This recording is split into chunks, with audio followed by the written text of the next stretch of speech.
Welcome to Ladies Talk Show. This is your host, Leah Richheimer. We are on chapter 12, Bonding Forever, right? This is so good. Really feel like it's very, very crucial for us to learn how eternity plays a role in our every single day life. Okay, bonding, choosing to bond. This is page 304. What does it mean to be a true Ezer Kenegdo? You've learned many answers over the course of this book, but perhaps the most crucial aspect is to bond with your husband. Bonding means to draw your husband close and show him your love. Disconnecting means to push him away or withhold your love. Many times every day, you are faced with a choice to either bond with or to disconnect from your husband. What you choose in every instance will determine the level of joy in your life. Bonding is the true purpose for which we were placed on the earth. The Torah states, a man shall leave his father and mother and cling to his wife, and they shall become one flesh. Rambam explains, a woman is like a piece of her husband, and therefore he clings and connects to her and wishes to constantly be with her. An example of the choice to bond or disconnect is seen when your husband says something hurtful to you. You withdraw, giving him the silent treatment. That's a choice to disconnect. Alternatively, after hearing the hurtful comment, you wait until you've calmed down and then approach him and quietly tell him that your feelings were hurt. That is a choice to bond. Perhaps we wake up in a bad mood and just don't feel like being pleasant, so we act like a grouch. That's a choice to disconnect. Or we wake up in a bad mood but quickly explain that we're in a very grouchy mood and joke around that everyone should stay out of our way. That is a choice to bond. Perhaps the kids have pushed you to the edge of sanity and you are beyond your ability to cope, so you snap at the first person who walks in the door, your beloved husband. That is a choice to disconnect. Or your husband walks in the door and you bite your tongue, knowing that later you'll kvetch all you want to him when you are better able to tell him about your stressful day in a kinder way without placing any blame on him. And he is better able to hear it. That is a choice to bond. Bonding versus disconnecting. Bonding versus disconnecting is a raging battle we fight every day. Everything around us seems perfectly designed to tear us away from bonding with our husband, and it's a constant uphill struggle to keep bonding with every choice we make. Bonding is a mindset that won't happen by accident. We must fully commit to the bonding process against all odds and to use every ounce of tenacity we possess to never lose sight of that goal. We need to constantly work on it and to relentlessly remove obstacles to that bonding. When we bond with our husbands, the Shekhinah comes down in abundance and thrives in our home. We feel Hashem's closeness. We feel his guiding hand. We feel the bracha all around us. This closeness of Hashem brings rage to the Yetzer Hara, to the evil inclination. It will not sit idly by. The Yetzer Hara was created to use every weapon in its arsenal to tear us away from our husbands.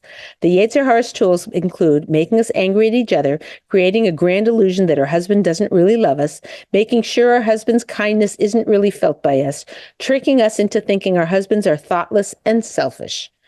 Whatever thought may float through our minds, the Yetzer Hara grabs it and blows it up into a rabid emotion that completely consumes us. It will stop at nothing to rip us away from the one person who has the biggest potential to make us holy and to bring the Shekhinah into our home. So we need to arm ourselves. We need to commit to bond, and we need to stay committed. We must open our eyes to the tools that the Yetzer Hara uses so we don't become trapped. And we must be vigilant in constantly removing any obstacles to our bonding. But we have to remember one thing. Choosing to bond is one of the single most important things we do in our lives. Rabbi Shmuel Kamenetsky said, if after 120 a woman arrives in Shemayim and she has succeeded in having shalom bayis, in the eyes of Hashem, she will have lived a successful life. Bonding is also the most rewarding to us physically, emotionally, and spiritually. We will clearly feel the reward of bonding in this world, and after 120, we shall see how extraordinarily it is rewarded in the next world. If you have ever a doubt about the importance of bonding, realize that doubt was put in your heart by the Yetzer Hara. What's at stake? If we don't bond and instead we let anger and resentment push our husbands away, we will suffer from a deep longing and loneliness. That loneliness is yearning for the other half of our neshama to be whole within us. And the only way to bring our neshama back together is to bond. If it's possible, try to make the mental commitment to yourself right now that you commit to bond with your husband against all odds, against all obstacles. Having the determination and stamina to bond in the face of all that life hands us will grant us infinite pleasures in this world and infinite reward in the next. Okay, last section, how to bond. Create a welcoming home. In the outside world, your husband has to run after everything to get it. If he wants to make a sale, he has to run after the customer. If he's working on a deal, he has to coordinate all the details and chase people down to close it. If he wants to please his boss, he has to use all of his energy to run after that approval. And when he is learning, he has to schwitz over a challenging sugya. He's running after everything. In your home, everything should come toward him. That means you come toward him to greet him at the door. Make him feel welcome. Make him feel special. Get off the phone. Get off the computer. Act like it's a special event, which it is. Everything should be moving in his direction so there's a sense of ease and comfort that will nurture his soul. Yes, I know it doesn't seem fair. Maybe your husband is never on time. He takes you for granted anyway, and a pot always boils over on the stove right before he walks in the front door. It feels impossible to greet him warmly. But recognize one thing, the Yetzer Hara almost always attacks right when your husband walks in the door. Did you ever notice that? Something always seems to happen that sabotages your enthusiasm to see the love of your life at that time. That gives you a sneaky weapon to destroy the Yetzer Hara. You know exactly when it will attack, so you can always be prepared. Make the homecoming safe. Don't bombard him with problems the minute he walks through the door. Control yourself. Your patience will amply be rewarded. If you grant him his space, he'll be more likely to grant you your requests. Any and every time he reaches out to you, make it a wonderful experience for him. Whether your husband walks through the door, calls you, emails you, or texts you, always act like it's the highlight of your day. Be his safe haven where he can count on the fact that reaching out to you, his warm, loving home, is just a call away. If he has a horrible day at work and every time he contacts you, he only gets positive feelings, he will call more often. But rattling off 10 problems to him when he phones in won't help you or your problems or bring comfort to him either. Be bigger than you think you can be. You'll be surprised at how easy it is to break the habit of grousing every time he calls. And the rewards of sweetness in your marriage will be well worth biting your tongue. Okay, ladies, what you got for me, Gila? Okay, so Eliza's asking, I get so hurt when I choose to bond, but my husband doesn't. So this makes me not want to bond. How do I choose to bond despite my husband's reactions? He doesn't what? Want to bond. Oh. Maybe he just needs more space. Yeah. I would have a deep DMC, a deep meaningful conversation with him, and obviously well fed, well rested, at a good time, not when you're feeling really lonely or feeling very much like you're feeling rejected by him. Don't have the conversation then.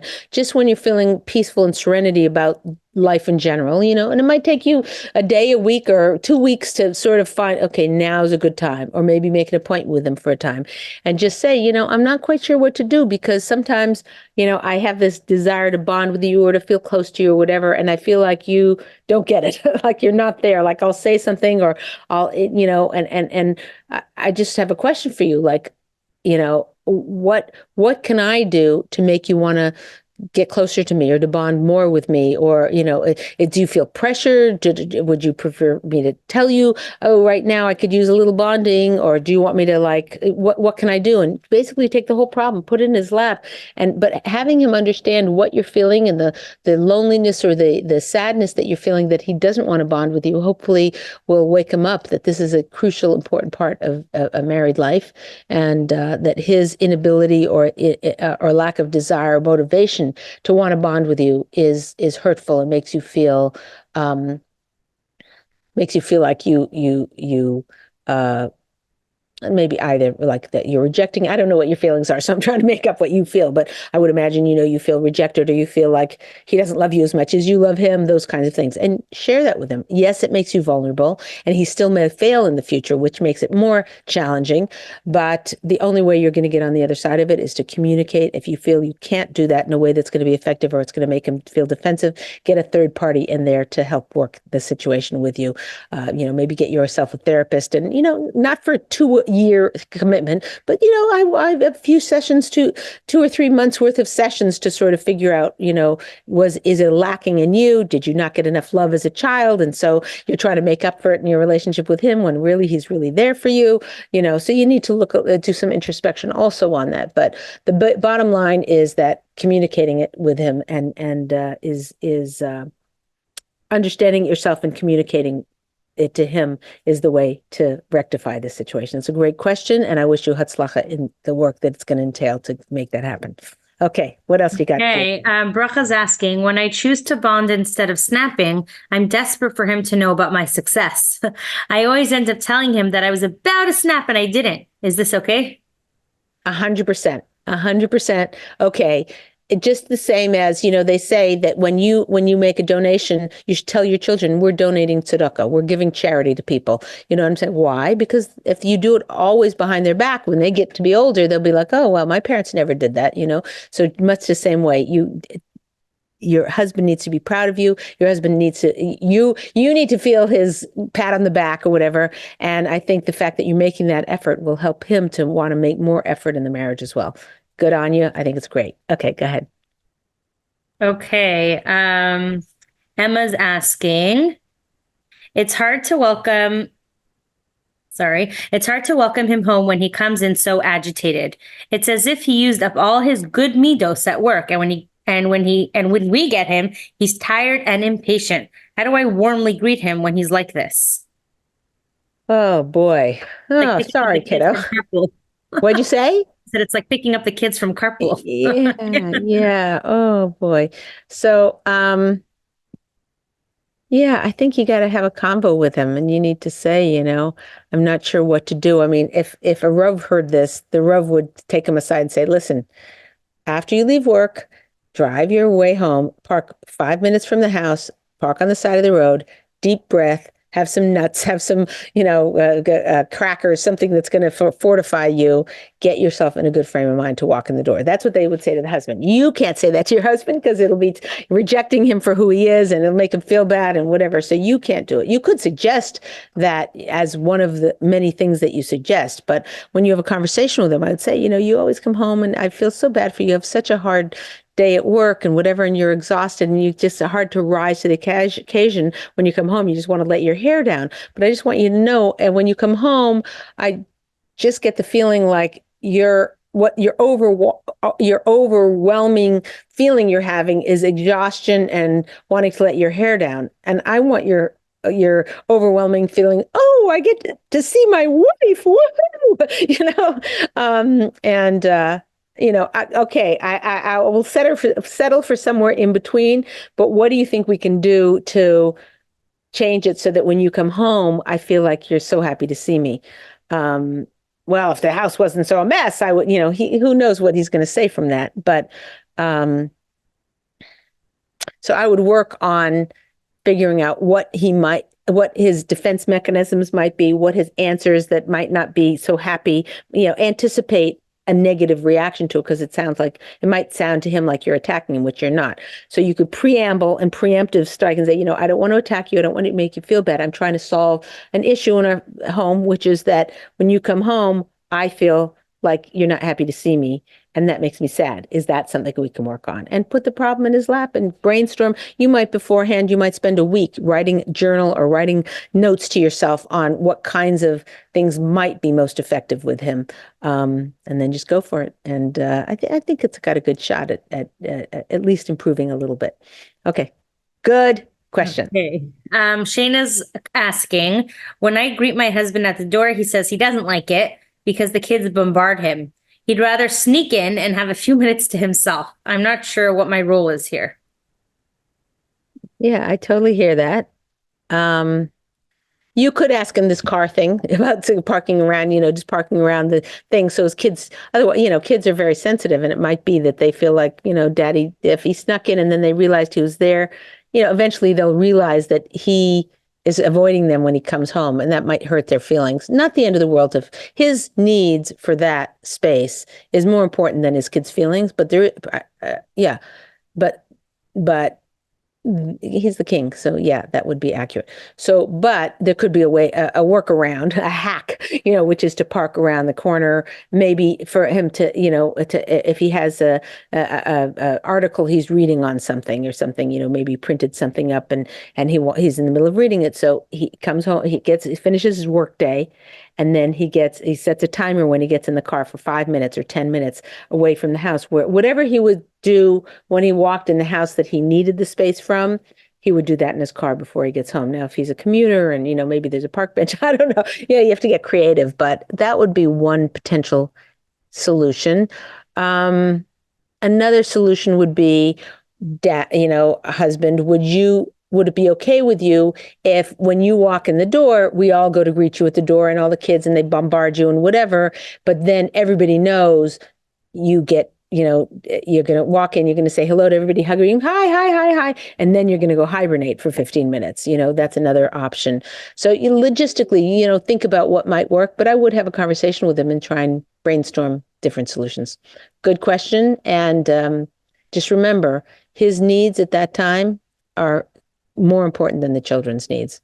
And keep that in mind, because they'll be fine as long as they see that your priority is making sure daddy's happy. Your kids will grow up fine. That's not Leah Richheimer. That's Chazal teach us that. Okay, what else you got? Okay, Razel's asking, is it so bad that I also wish to be greeted in the same respectful type of way that I greet my husband? Sometimes I want my husband to cook a hot meal for me at the end of a long day.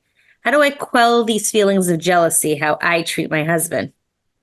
Okay, again, we're getting into the equality discussion we talked about last class, which is that, we've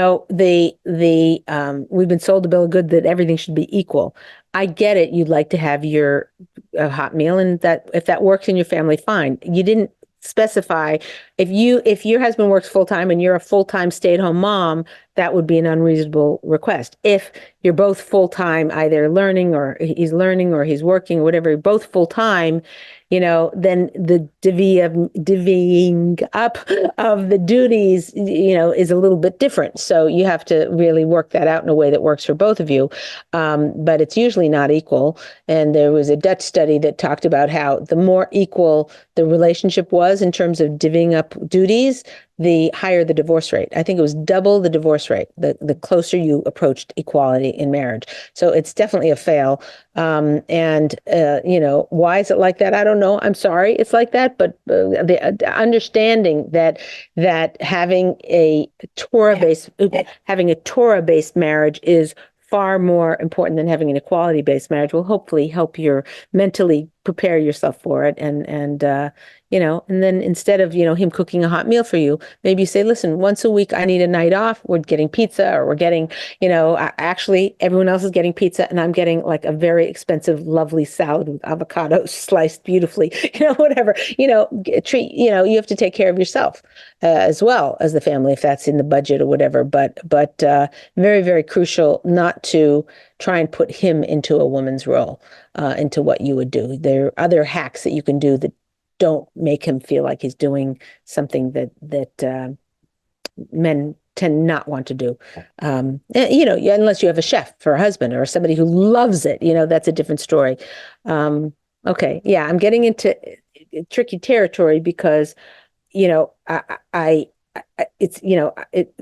of what Chazal say is politically incorrect in today's world, but we're really trying to infuse in ourselves a way of thinking, a Torah way of thinking about husband and wife. He's the king and you're the queen. You're not the king. Sorry. News break, news flash. You are not the king.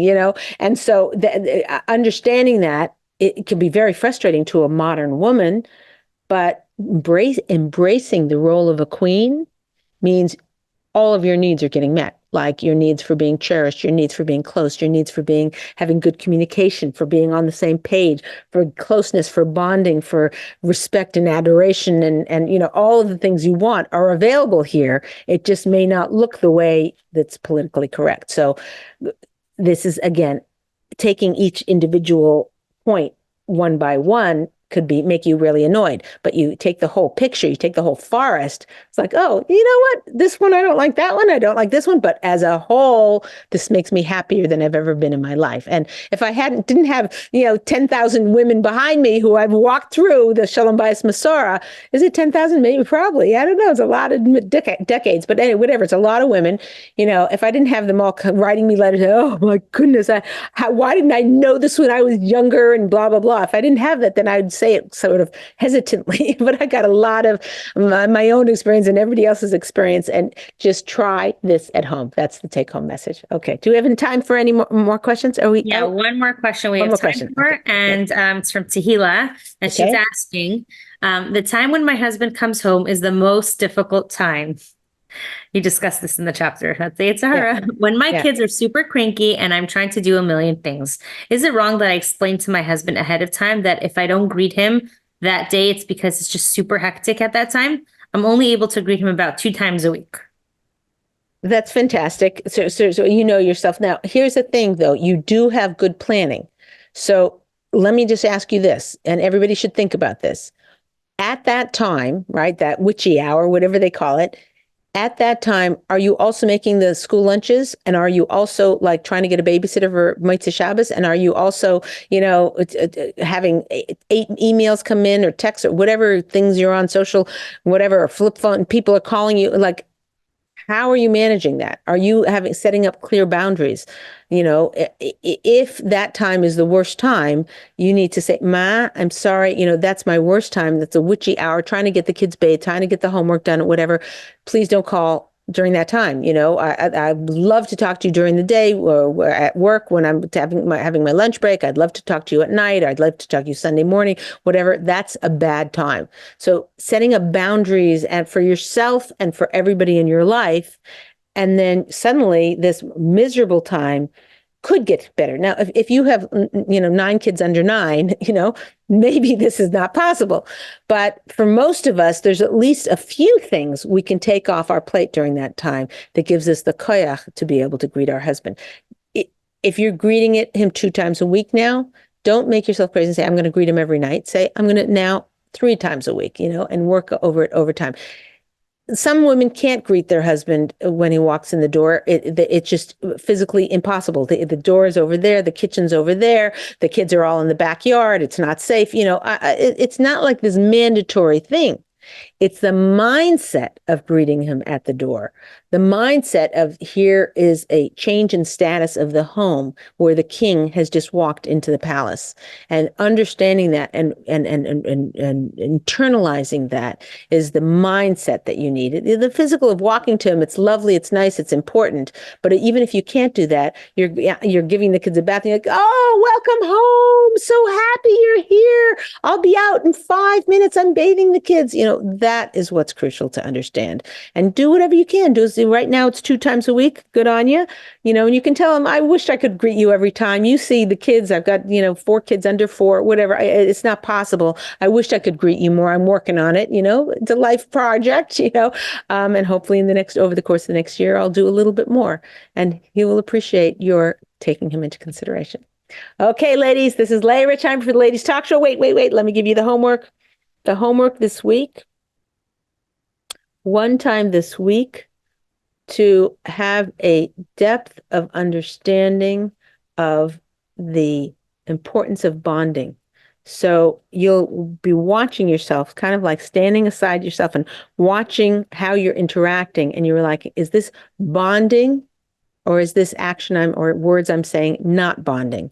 Maybe if you wake up, like the example of the mood, wake up in a bad mood, disconnecting would be to take it out on everybody, taking it out on your husband. Bonding would be to say, I'm in a rotten mood. I'm going to try and please don't take it personally, like that. So one time this week, be very, very aware. And if you can work that into an action that you're going to take bonus points. Okay, this is Leah Richheimer for the Ladies Talk Show. We'll see you next time.